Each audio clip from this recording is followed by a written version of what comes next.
Compound వాళ్ళు సగం ఉంది. ఆ సగం కూడా పైన కొన్ని పరికరాలు గంగమ్మ వేషాలు వేసేది ఉంది.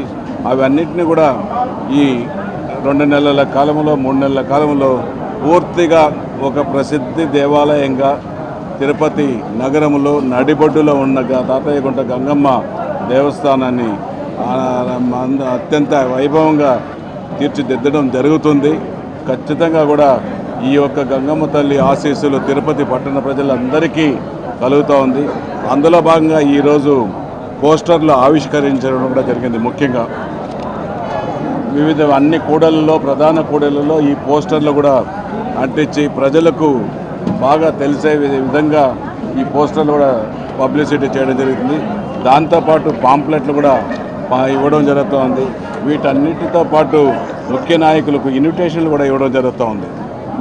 ఇక్కడ దర్శనానికి వస్తే ఎటువంటి ఇబ్బందులు లేకుండా చేయడానికి దేవస్థానం ఈవో గారు అధికారులు ఇవన్నిటిని కూడా కలెక్టర్ గారి ఆధ్వర్యంలో మొన్న ఉత్సవ కమిటీ ఈ యొక్క అరేంజ్మెంట్ ఏర్పాట్ల కమిటీ కూడా ఏర్పాటు కలెక్టర్ గారు చేయడం జరిగింది.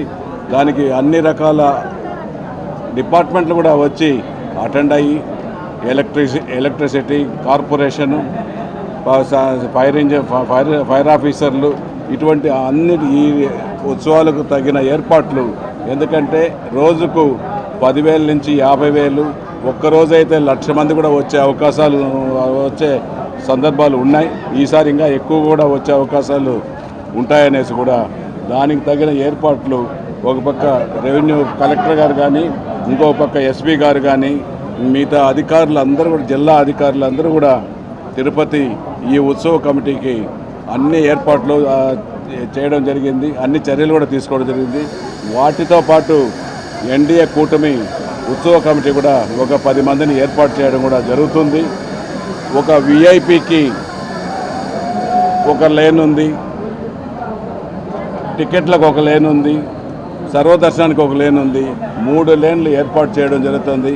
భక్తులకు ఎలాంటి అంతరాయము కలగకుండా వచ్చిన ప్రతి భక్తులకు గంగమ్మ తల్లి దర్శనం భాగ్యం కల్పించే విధంగా చేయడం జరుగుతుందనేసి కూడా ఈ సందర్భంగా తెలియజేస్తున్నాం. దీని ఎన్డీఏ కూటమి నాయకులు కూడా ఇక్కడ ఉండి కొంతమంది ఒక 10 మంది కమిటీ వేసుకొని మొత్తం ఎన్డీఏ కూటమిలో ఈ 10 మంది కూడా వచ్చిన విఐపీలు కానీ భక్తులకు కానీ అన్ని సౌకర్యాలు అందించే విధంగా చేస్తామనేసి కూడా తెలియజేసుకుంటూ ఈ గంగమ్మ గుడి దేవాలయం గంగమ్మ తల్లి ఆశీస్సులు తిరుపతి నియోజకవర్గ ప్రజలందరికీ ఉండాలని కోరుకుంటూ ఈ యొక్క పోస్టర్ల ఆవిష్కరణ కార్యక్రమం, పాంప్లెట్లు, ఇన్విటేషన్లు కార్యక్రమం కూడా చేయడం జరిగిందనేసి కూడా తెలియజేసుకుంటూ సెలవు తీసుకుంటాను.